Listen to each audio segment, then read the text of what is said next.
ठीक है, अगर हम गीता के अनुसार हम भक्ति करते हैं तो हमारे सारे कार्य भी सिद्ध होते हैं और हमें कोई भी दुख नहीं होता उसमें करने से, जिसकी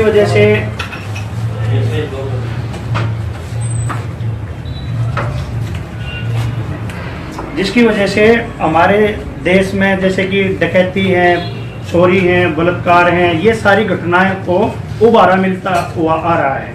अगर हम गीता को जान जाएं कि कैसे कर्म होता है, कर्म के बाद उसका क्या फल मिलता है, ये जानना बहुत जरूरी है। अगर हम कर्म के बगैर फल को, जैसे कह दिया भाई कर्म कर फल की इच्छा ना कर, अब जब तक ये नहीं पता होगा हमें कर्म कौन सा करना है, अब जैसे किसी को कह दिया कि भाई तू लड़ाई करनी है तो लड़ाई करता रहे, फल की इच्छा ना कर, तो ये क्या अच्छा संदेश है। हमारे रशिया के अंदर इसी बुक को इसीलिए बैन कर दिया कि आज तक उसका आशय उनको समझ नहीं आया, हमने समझाने वालों को शब्दार्थ उनके ऐसे गलत कर दिया कि उन्होंने इसको क्रांतिकारी बुक बता के इसके ऊपर बैन लगा दिया था। वही है कि कर्म कर फल की इच्छा ना कर, भले ही लड़ाई कर लेकिन उसकी फल की इच्छा ना कर, क्या होगा? अरे फिर तो बंदे को कैसे उसको उद्देश्य उसकी राह कैसे मिलेगी उसको? तो गीता के अंदर ये बताया कि कौन से कर्म हमारे को करने चाहिए, कौन से कर्म नहीं करने चाहिए, इसका सारा का सारा इस गीता के अंदर बताया है।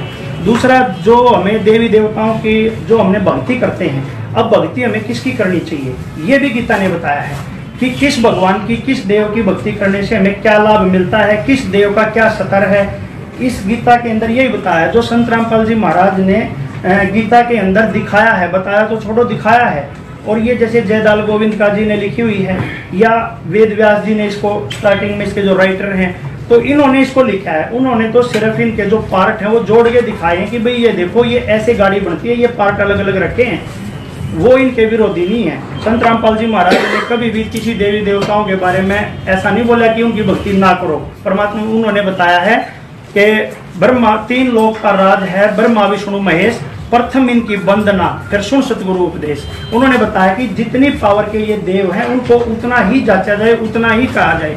अब हम अगर कोई लेटर प्रधानमंत्री को लिख रहे हैं, सारी चीजें उसमें प्रधानमंत्री के लिए लिख दी, लेकिन अगर उसमें सेवा में उसमें मुख्यमंत्री लिख दिया और दे प्रधानमंत्री को रहे हैं तो वो एक अच्छी चीज नहीं है। वो बताया कि भाई प्रधानमंत्री की पावर प्रधानमंत्री की है, मुख्यमंत्री की मुख्यमंत्री की है, जो कि इनके अंदर डिफाइन की गई है। अब क्या है कि जैसे कि देवी देवताओं की भक्ति करना, पितरों की पूजा करना, भूतों की पूजा करना, ये सारी की सारी यहाँ से स्टार्टिंग करके और जो जितने भी साधक हैं हमारे, जो कोई तो तप करता है, कोई व्रत करता है, कोई इसमें काफी डिटेल में लिखा है कि जैसे अहिंसावादी तीक्ष्ण व्रत करता है, कोई अपान वायु को पान वायु में हवन करता है। ये इसके अंदर क्रियाएं लिखी हैं जो यौगिक क्रियाएं हैं, और इसमें लिखा है कि वो ये चौथे अध्याय के श्लोक नंबर 25 से लेकर 30 तक ये पूरी व्याख्या की गई है कि जितने भी जो ये महर्षि संत, जितने भी ये भगत लोग हैं,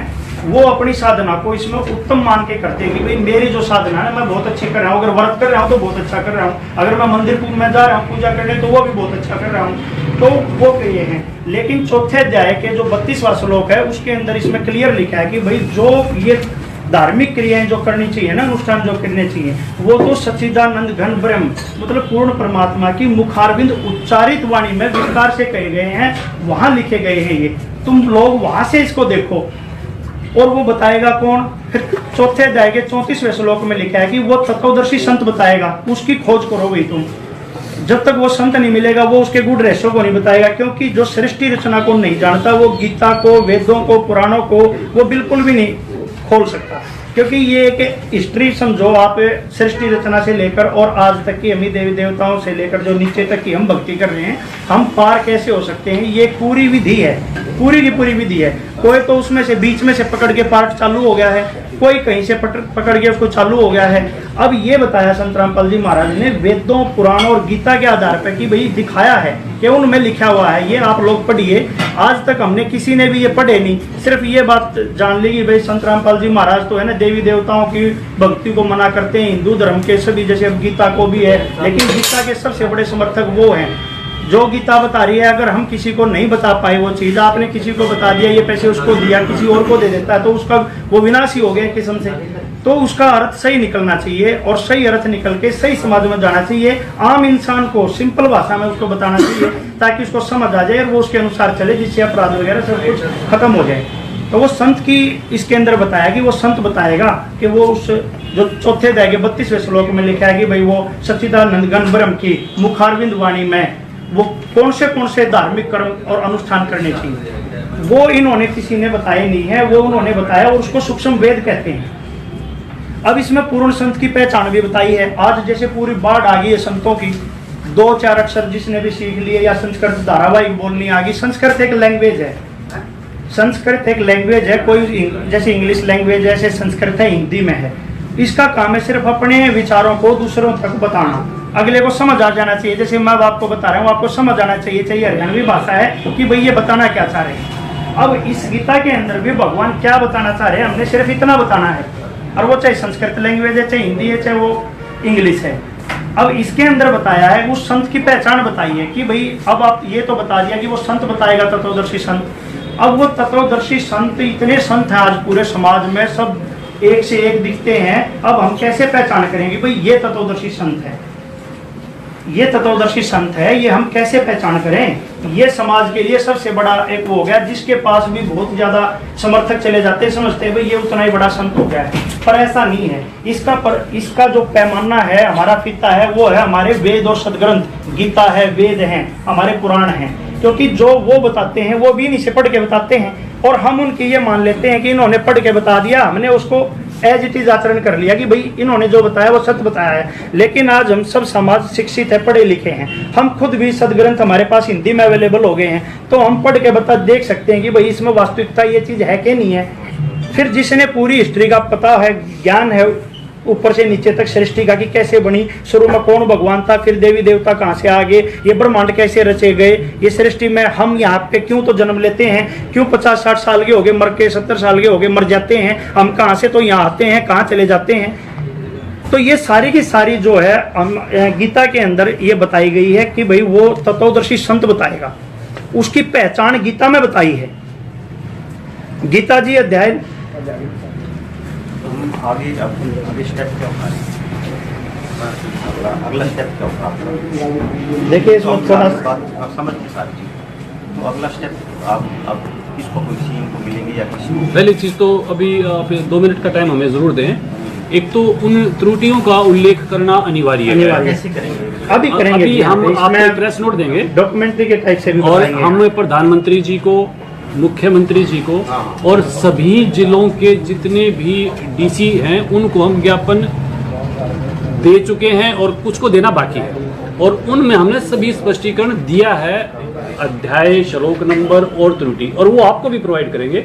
अभी जो भाई साहब बता रहे हैं बहुत ही जरूरी चीज़ है, और मेरा आपसे निवेदन है कि जो आज ये सभा है, इससे बहुत बड़ा जन कल्याण संभव हो सकता है अगर मीडिया कोऑपरेट करे। तो आप उस गीता ज्ञान को जिसको जनसाधारण समझ सकता है, उसके लिए सिर्फ 5 मिनट का टाइम मोड़ दें, वो आपके सामने अभी वो सारी जो त्रुटियां और जो व्याख्या गलत की गई है उसकी जानकारी दें।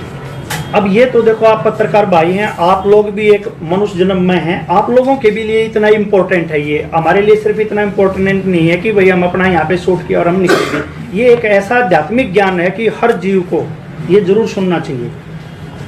तो वो तत्वदर्शी संत जो आज तक इतने संत यहाँ पे आ गए हैं, हमारे यहाँ पे पृथ्वी पे इतने संत हो गए हैं, आपको एक आम जीव के लिए ये पहचानना मुश्किल है कि भाई ये संत वास्तव में संत भी है कि नहीं है। तो ये कैसे हमें पता चलेगा? ये चलेगा हमारे सदग्रंथों से। सदग्रंथ से जो हमारी जिस संत की बातें मेल खाती हैं वो संत जो पूर्ण संत है।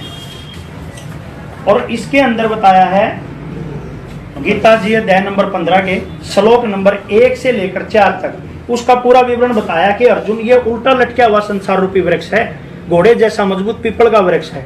जो संत, जो व्यक्ति इस पूरे उल्टे लटके हुए वृक्ष को जड़ से लेकर पत्तों तक अलग अलग बता देगा ना कि भाई ये ऐसे ऐसे इसकी स्थिति है, वो वास्तव में तत्वदर्शी संत होगा। तुम उसको मान लेना कि वो संत है। अब कैसे है कि जैसे हम ऊपर देखते हैं भगवान कहाँ है, हम ऊपर करते हैं ऊपर भगवान है, तो जड़ कहाँ है हमारी? ऊपर, और पत्ते हैं नीचे, इसलिए ये उल्टा लटका हुआ संसार रूपी वृक्ष है। तो कबीर साहब ने इसके बारे में बताया कि अक्षर पुरुष एक पेड़ है और निरंजन वाकीडार, तीनों देवा शाखा है, ये पांच रूप संसार है। और पूरे ब्रह्मांडों की जो स्थिति, कौन सा लोक कहाँ स्थित है, कैसे है, जो इसकी पूरी विस्तृत जानकारी और हमारे सदग्रंथों से मेल खा जाए तो समझ लेना चाहिए वो पूर्ण संत है। फिर जब बताया है चौथे श्लोक में, इसी में गीता जी अध्याय नंबर 15 के श्लोक नंबर 4 में बताया कि जब तेरे को वो तत्वदर्शी संत मिल जाए ना, उसके बाद तेरे को उस परम पद की खोज करनी चाहिए जहाँ गए हुए साधक पुनः लौटकर संसार में नहीं आते, अर्थात उनका मोक्ष हो जाता है। जो हमारी स्टार्टिंग हुई थी वो यही हुई थी कि भाई एक जीव को भक्ति क्यों करनी चाहिए, क्यों गीता पढ़नी चाहिए। उसको तीन चीजों के लिए गीता पढ़नी चाहिए कि एक तो मेरे को जब तक मैं पृथ्वी पर रहूं मुझे सुख हो, और जो मैं कार्य करूं वो मेरे सिद्ध हो जाए, और मरने के बाद मेरी परम गति हो जाए, कभी जन्म मृत्यु ना हो। तो गीता में ये अलग अलग ज्ञान बताया है। जैसे कि अब मैं ये बताना चाह रहा हूँ कि इस गीता के अंदर 4-5 टाइप का कैसा ज्ञान है अलग अलग, जो आज तक नहीं बताया किसी ने, व्याख्याएं कर दी। ये आपके पास प्रेस नोट है जो आप बोल रहे हैं? है जी, प्रेस नोट है? हाँ जी, वो सारे दिनों में उसमें से ले लेते हैं सारी चीज। यहाँ ठीक है। पत्रकार होता है, ठीक है जी, जो चीज आपका धर्म कहना चाह रहा है गीता के बारे में, हाँ जी, वो हमें दे दीजिए, ये वही बताइए। ठीक है। क्योंकि भाषण ऐसे देने से कोई फर्क नहीं पड़ेगा, ये बैठे रहेंगे ऐसे ही। ठीक है जी, दे दो किताब, ठीक है ना? आप सारा दे दो हमें, जो प्रेस पर बनाया है ना जी, उसमें तो हम देख लेंगे, जो वो सारा दे दो, हम उसमें से ले लेंगे। अब आप ठीक है, वो बोल दो। आप ठीक है, ये अगला बोल सकते स्टेप हैं। जो है ना आपने क्या लेना है आप वो बताओ। वो दो बात करता है। बाइट कर लेते हैं और ही बाइट दो देखो जी, इसके अंदर है गीता के अंदर, हम आपको फिर वो आपके पास टाइम की शॉर्टेज है इसलिए फिर हम आपको थोड़े से ही श्लोक बता देते हैं जिनके अंदर जो त्रुटियां जो लिखा नहीं हुआ प्रश्न लिखा हुआ है। वो भी लिखा हुआ है सर, वही दे दो सारा। हमारा को वीडियो करना कोई बात नहीं, कोई नहीं। ये भी सुन लो तो थोड़ा सा। गीता किसने बोली है बता दो। त्रुटि है गीता में? गीता में त्रुटि नहीं है, गीता बिल्कुल सही है। गीता के जो श्लोक और शरणार्थ जो किया है ना उसमें त्रुटि है। गीता बिल्कुल सही है। हाँ, ये जैसे कि गीता जी अध्याय नंबर 18 के श्लोक नंबर 66 में लिखा है, एक वरज शब्द है उसके अंदर। वरज का अर्थ होता है जाना। और गीता के अंदर जो लिखा है, इन्होंने शरणार्थकर्ताओं ने लिखा है, इसमें स्वामी ज्ञानानंद जी भी हैं और युगलानंद बिहारी भी हैं जो गीता प्रेस गोरखपुर से प्रकाशित है, और भी जितने संत हैं सभी ने इसका अर्थ आना किया। वरज मैंने होता है जाना, और ये हमारे पास ये डिक्शनरी रखी है, इसमें आप देख भी सकते हैं। वरज का अर्थ होता है जाना। और दूसरा है कि गीता जी अध्याय नंबर 7 के श्लोक नंबर 18 के अंदर लिखा है अनुत्तमाम गति। अनुत्तमाम गति का अर्थ होता है, जैसे उत्तम तो होता है अच्छा, अनुत्तम होता है घटिया। अनुत्तमाम मैंने घटिया से भी घटिया, और इन्होंने उसका अर्थ कर दिया कि सबसे बढ़िया। तो जो चीज सबसे घटिया है उसको सबसे बढ़िया बता दिया, यानी कि उसका सारा ही अर्थ चेंज कर दिया है गीता का, आशय ही खत्म कर दिया है। तो जो चीज ना होने की थी वो होने लग रही है, जो होनी थी वो नहीं होनी हो रही है, तो उसको करेक्ट किया जाए। उसके लिए भले ही यहाँ पे जैसे अब सभा हो रही है हमारी वर्ल्ड वाइड, भले ही इसके अंदर इस चीज की गोष्ठी हो और इस पे विचार किया जाए। एक संत रामपाल जी महाराज हमारे, जिन्होंने एक गीता तेरा ज्ञान अमृत ये पुस्तक बनाई है सारी इन त्रुटियों को देखते हुए। इस पुस्तक के अंदर वो सारी त्रुटियां लिखी हैं, उनके शब्दार्थ लिखे हैं, और कैसे इसका करेक्ट मीनिंग है वो लिखा हुआ है।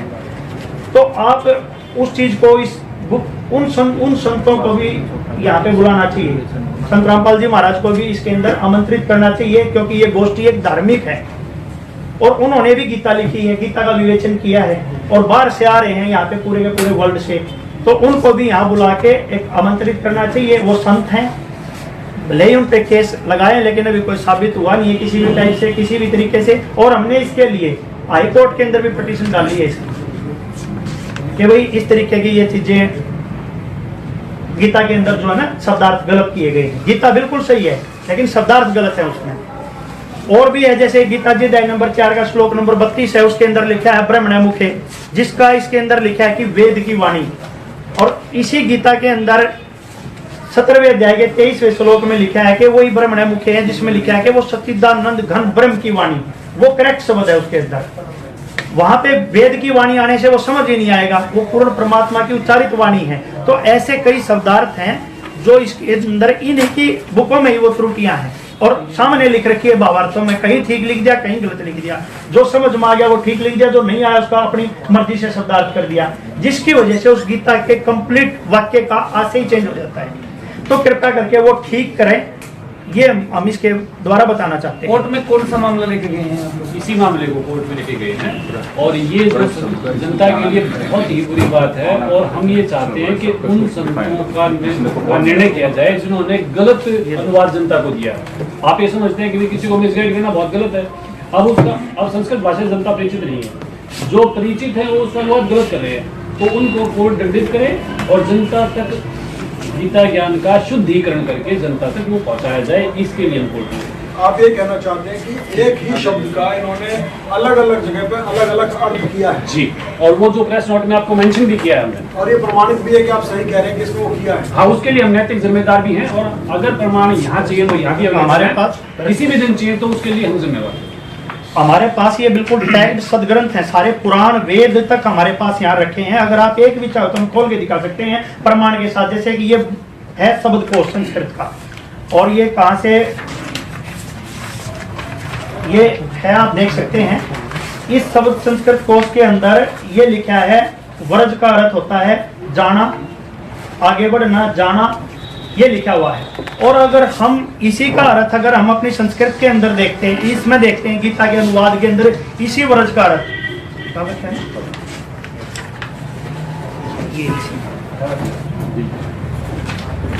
हाँ जी, ये देखिए, अब ये गीता है वही जयदयाल गोविंद का, इसके वो है ये गीता जो यहाँ पे हमारी गीता जयंती पे लागू हो रखी है, ये वही बुक है। इसी की ये बड़ी है, ये छोटी है। जयदयाल गोविंद का इसके वो राइटर हैं, अब अनुवादक हैं, और इसी की ये बुक ये है। इसके अंदर यहाँ पे वर्ज का अर्थ आजा किया हुआ है, ये वर्ज का अर्थ आजा किया हुआ है, जबकि शब्द संस्कृत कोश में जाना होता है। इसने जाना करके आना किया हुआ। और भी काफी हैं, जैसे ये एस्कॉन वालों की है, इन्होंने भी इसका शब्दार्थ को ठीक कर दिया। शब्दार्थ में इन्होंने कर दिया वर्ज का अर्थ है जाओ, और जो सरलार्थ में नीचे कह दिया आओ। तो ये सरेआम बिल्कुल झूठ बोल रखी है। हम समाज सारी बुकों को लेकर धार्मिक मान के रख लेते हैं कि बहुत अच्छी लिखी है, जिसके ज्यादा समर्थक होते मान लेते हैं अच्छा बता रहा है, लेकिन ये जो त्रुटियां हैं इससे सारा चेंज कैसे हो जाता है। हम एक ही श्लोक में टाइम नहीं है तो अब इसके अंदर क्या है, जैसे कि इसमें लिखा है 66वें श्लोक में कि सर्वधर्मान परित्यज्य माम, उस एकम शरणम व्रज, उस एक की शरण में चला जा, सभी धर्मों को मेरे में छोड़ के उस एक की शरण में चला जा। अहम तवा सर्व पापे विमोक्षामि मां सुच, हम तेरे को सब पापों से मुक्त कर देंगे, तू चिंता मत करे। ये अर्जुन को गीता ज्ञान दाता कह रहा है। अब गीता ज्ञान दाता, इसके अंदर एक कॉन्सेप्ट और हैं, देखो 2-3 हमारे अगर हो जाते तो ज्यादा अच्छी थी, कि गीता का ज्ञान श्री कृष्ण ने नहीं बोला है। इसके अंदर गीता के अंदर प्रेतवत, जैसे किसी के अंदर प्रेत प्रवेश करके बोलता है और जब वो निकल जाए इसको पता नहीं होता मैंने बोला क्या है, ठीक इसी प्रकार श्री कृष्ण जी के अंदर प्रवेश करके काल भगवान ब्रह्म जिसको बोलते हैं उसने ये गीता का ज्ञान दिया है, और इसका हमारे पास बिल्कुल प्रमाण है, इन सदग्रंथों में प्रमाण है, लेकिन हमने कभी देखे नहीं ये और जाने नहीं, समझ में नहीं आए तो हमने कभी बताया नहीं। तो उन्होंने बताया है, बिल्कुल ये सारे हमारे पास रखे हैं। बिल्कुल आप अगर चाहो तो मैं टाइम अगर आप लोगों के पास है तो मैं एक एक को डिफाइन भी कर सकता हूँ टीवी के ऊपर, कि भाई ये खुद देख लोगे किस पुराण में किस में क्या क्या लिखा हुआ है। हाँ जी, ये संक्षेप में थोड़ा बता दें इसी को। हाँ जी, ये जो अभी उन्होंने बताया कि गीता का ज्ञान कृष्ण ने नहीं दिया डायरेक्टली, उसमें प्रवेश करके काल में अर्थात वेद में दिया है। ये गीता में स्वयं सिद्ध है। कैसे आप देखेंगे कि 8वां श्लोक है गीता का, 8वां अध्याय 13वां श्लोक है। उसमें कहा है कि मुझ ब्रह्म का एक ओम नाम है। तो ये नहीं कहा कि मुझ कृष्ण का या मुझ विष्णु का, एक मुझ ब्रह्म का एक ओम नाम है। नंबर 2, 11वें अध्याय में विराट रूप दिखाया था गीता बोलने वाले भगवान ने, और वो विराट रूप इतना भयंकर था, अर्जुन भयभीत हो गया था और ये कहने लगा हाथ जोड़ के कि महाराज आप कौन हो, मैं नहीं जानता, आप जो है सबको खा रहे हो, ऋषि मुनियों को भी खा रहे हो, जो आपके हाथ जोड़े खड़े हैं मुनिवर उनको भी खा रहे हो, मैं बहुत भयभीत हूँ, मुझे बताइए आप कौन है। तो गीता बोलने वाले भगवान ने कहा है कि मैं बड़ा हुआ काल हूँ। या 32 से लेकर के और 47 तक पढ़ेंगे, वो पूरा ज्ञान दिया हुआ है। मैं बड़ा हुआ काल हूँ और अपवित्र हुआ हूँ और मैं सबको खाऊंगा, तो युद्ध कर या ना कर ये सबका नाश में करूंगा। तो कृष्ण भगवान तो काल हो नहीं सकते, वो तो स्तोत्री भगवान है, वो तो। और ये भी साथ में कहा है कि ये रूप मेरा ना पहले कभी किसी ने देखा है और ना देखेगा। अब कृष्ण भगवान तो ये नहीं कह सकते, क्योंकि उन्होंने अपना विराट रूप कौरवों को दिखाया था। जब सभा हो रही थी इसी बात पे कि भी युद्ध मत करो, और कृष्ण भगवान फैसला करवाने की कोशिश कर रहे थे, और दुर्योधन ने कह दिया कि मैं जो सुई की नौक है ना वो भी स्थान इनको नहीं दूंगा। और कृष्ण भगवान ने फिर उसको बुरा भला कहा था कि तुम बड़े नीच हो, तुम सर्वनाश करोगे। तो दुर्योधन ने ऑर्डर दिया था इनको गिरफ्तार करो। तो उस वक्त उनको रोकने के लिए कृष्ण भगवान ने अपना विराट रूप दिखाया था, ताकि ये मुझे अरेस्ट ना करें या कोई ऐसी बात ना करें। उस विराट रूप को देख करके जितने भी वहाँ योद्धा थे, भीष्म पितामह, द्रोणाचार्य वगैरह, वो सब चुप गए थे कुर्सियों के नीचे। ये महाभारत में प्रमाण है। तो अगर कृष्ण भगवान गीता बोलते तो वो ये नहीं कहते कि ये जो है ना ये रूप मेरा पहले किसी ने ना देखा है और ना देखेगा।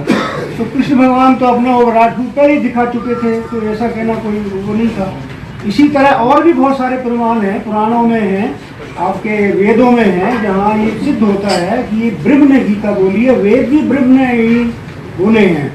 ये हमारे पास प्रमाण है, लेकिन आपके पास समय कम है, इसलिए उसमें डिटेल में नहीं जा सकते हैं। अगर आप थोड़ा सा हमें टाइम दे सकें। हमारे पास एक मिनट, हमारे पास टाइम दे देंगे, लेकिन स्पेस नहीं होता अखबार में भी और चैनल में जो मेन बात है उसका स्पेस बिल्कुल।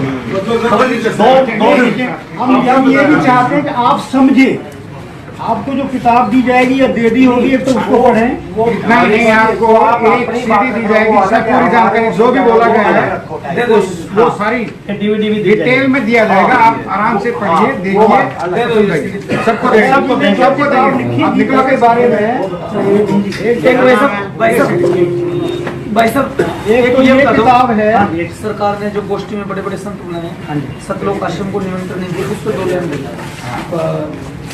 किससे मिलेंगे, क्या मांग रहे हैं कि संत रामपाल जी को अपना बुलाया जाना चाहिए था?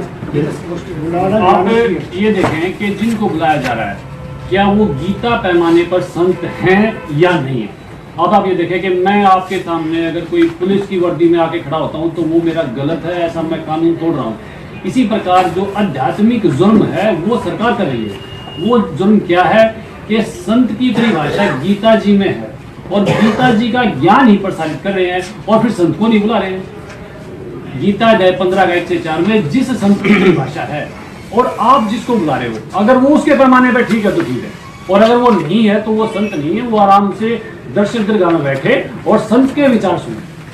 तो ये जिनको बुलाया जा रहा है वो गीता के अनुसार संत नहीं है, ये मैं नहीं कह रहा। वो गीता के पैमाने पर संत नहीं है। संस्कृत भाषा जानने वाला व्यक्ति संस्कृत भाषा का विद्वान है। संत की परिभाषा गीता जी के अनुसार होनी चाहिए, ये हमारी आपत्ति है। और संत रामपाल जी गीता जी के ज्ञान के अनुसार संत हैं, ये हमारी गारंटी है। निश्चित तौर पर इसमें कोई संदेह नहीं। अगर बुलाना था तो उन्हीं को बुलाना था जिनको बुलाया जा रहा है। ये हम स्पष्ट कह रहे हैं कि उनको संत गीता ज्ञान से प्रमाणित करें। आप संस्कृत भाषा जानते हैं, आपने अनुवाद कर दिया, इसका अर्थ ये नहीं हुआ कि आप संत हो गए। संत का अर्थ ये है कि जो जड़ से लेकर पत्ते तक पूरे संसार की बात आपको इतना नहीं, बिल्कुल भी नहीं है।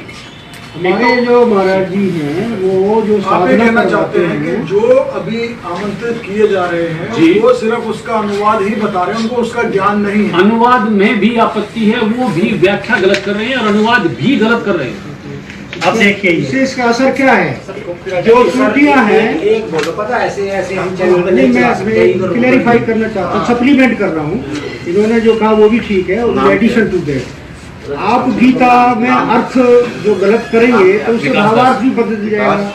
और एग्जाम्पल गीता संदेश देती है कि पूर्ण परमात्मा कोई और है, जिसको पूर्ण परमात्मा बोलते हैं। परम अक्षर ब्रह्म कहा है 8वें अध्याय के 3रे श्लोक में। उन्होंने वो परम अक्षर ब्रह्म है जो अविनाशी परमात्मा है। और हम ये सारे संदेश दे रहे हैं कि पूर्ण ब्रह्म भी कृष्ण ही है और परम ब्रह्म अक्षर ब्रह्म भी कृष्ण ही है। मतलब कृष्ण के आगे वो आगे बढ़ नहीं पाए।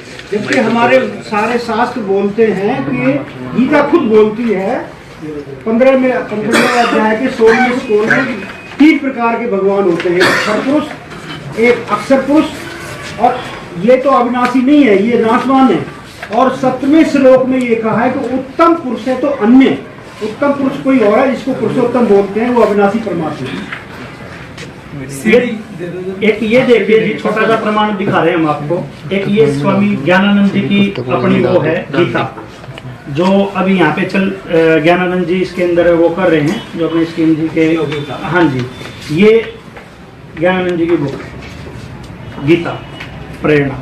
अब इसी के अंदर आपको वो श्लोक दिखा रहे हैं हम, जिसके ऊपर हम बैठे हैं। और ऐसे तो अगर आप मेरे को बस सिर्फ आधा घंटा दे दो तो आपको बिल्कुल यहाँ पे चला के बिल्कुल सामने दिखा देंगे कि एक एक पुरुष को, ताकि जिंदगी भर फिर आप लोगों को कभी इसके लिए सोचना भी नहीं पड़ेगा कि सच क्या है गलत। ज्ञानानंद जी का तो दिखवा ही दो ना। हाँ, वो आपका मैं अगर थोड़ा सा रिक्वेस्ट है, दो ये देख लीजिए। नहीं है, फिर ये टीसी नहीं है, फिर आप ये तो आप कोई नहीं, टीसी अलग होते हैं। कोई नहीं, डॉक्यूमेंट इतना बड़ा नहीं चला सकते। कोई नहीं, इससे पहले वो दे दिए फिर आपको, कोई बात नहीं, उसी में देख लेना। से पहले भी किसी ने ये बातें उठाई है गीता के बारे में। ये कबीर जी, आज हो रहा है, उससे पहले किसी ने उठाई है। ये कबीर जी का ज्ञान है, कबीर जी ने स्वयं भी उठाई है, और उसके बाद नानक जी ने उठाई है। किस समय तो आप कई सालों पहले ये बात कर रहे हैं। आप कब तक पूछ रहे हैं? मैं ये पूछ रहा हूँ, जो संत रामपाल जी अभी 50 साल से लगा रहे, उससे पहले भी किसी ने उठाई जी, स्वामी रामदेवानंद जी ने जो उनके गुरु जी थे, जो संत रामपाल जी महाराज जी के गुरु जी थे, स्वामी रामदेवानंद जी महाराज, उन्होंने ये ज्ञान संत रामपाल जी को दिया है। और ये पीढ़ियों से चलता रहा है। ये गरीबदास जी महाराज से शुरू हुआ, उनको परमात्मा मिले, और वहां से अगर एक दिन भी ऐसा नहीं हुआ कि पृथ्वी बिना संत के रही हो। पृथ्वी तो हमेशा संत रही है। यदि आपके पास सबूत थे जी, सारा कुछ इतने सालों से चल रहे हैं जी, तो क्या किसी ने आज तक कोई ठीक नहीं किया? कभी नहीं हुआ। इससे पहले भी हम बहुत सारे प्रयास कर चुके हैं, लेकिन हमारी बात को दबा दिया जाता है, और इसीलिए बार बार प्रयास करना पड़ता है। अब ये देखिए, ये बता रहे थे आपको, वही को दबाया दिया जाता है। एक मिनट सुनो, वही सुनिए। अब इसमें देखिए, ये भी उसी शब्द का है, वरज का अर्थ है वहीं पे, और ये आजा लिखा हुआ है इसी इन्हीं के अंदर। अब इससे क्या है कि पूरा गीता का ऐसे ही चेंज हो जाता है। अगर किसी को जेल से बाहर जाने के लिए बोल दिया जाए कि भाई आपकी सजा पूरी हो रही है, आप बाहर निकल जाइए जेल से, जाइए आप, वो आजाद हो गया, और ये कह रहे हैं तू बाहर नहीं जाना, वापिस आ जा जेल में, तो उसको उससे क्या होगा? वो तो सारा का सारा उसकी जिंदगी, लाइफ ही बर्बाद होगी इस तरीके से। तो ये गीता के पूरे आज से चेंज हो गए हैं, और ये आपके सामने हमारे पास प्रमाण है, आपको डीवीडी देंगे, उसके अंदर है नहीं। और वैसे बरबली बता दिया है, टाइम की कमी की वजह से आप लोग बता रहे हैं, ये प्रमाणित है, ये वही गीता है उनकी। ऐसे बहुत ज्यादा मतलब है। और ब्रह्मा विष्णु महेश की भक्ति को गीता जी के अंदर मना किया कि इनकी भक्ति नहीं करनी चाहिए, उस परमात्मा की भक्ति करनी चाहिए। एक 2 मिनट के लिए देख लो। एक बहुत अच्छा प्रयास संत रामपाल जी महाराज 2009 में किया था, जो चारों शंकराचार्यों को इनवाइट किया गया था। वो इनवाइट करने के बाद में, समय देने के बावजूद 1 महीने तक ऐड होने के बाद भी आए नहीं। उनका प्रयास इसीलिए था कि सारे संत समाज के सारे संत एक स्टेज पर आए, और एक जो अच्छा ज्ञान है, गीता का जो श्रेष्ठ ज्ञान है, वेदों का जो श्रेष्ठ ज्ञान है, उसको एक ही ज्ञान और पूरे संसार में उसको दिया जाए, पूरे जगत का उससे भला हो। वो शंकराचार्य चारों नहीं आए समय देने के बावजूद। ये जो आपने पूछा था ना उन्होंने कि भाई पहले प्रयास कर रहे हैं और 7-8 साल से कर रहे हैं, उसमें एक और भी आपको याद हो, एक कोई डॉक्टर जाकिर नायक, उन्होंने चैलेंज किया था, कोई मिनिस्टर हो, कोई संत हो, धार्मिक कोई लीडर हो, वो आए, तो वो किसी ने भी, ना शंकराचार्य ना किसी न्यायाधीश ने, किसी ने चैलेंज नहीं किया। और केवल संत रामपाल जी ही महाराज थे जिन्होंने कहा कि आइए मैं करूंगा, और 10 जगह आपको सिद्ध करूंगा गलत है।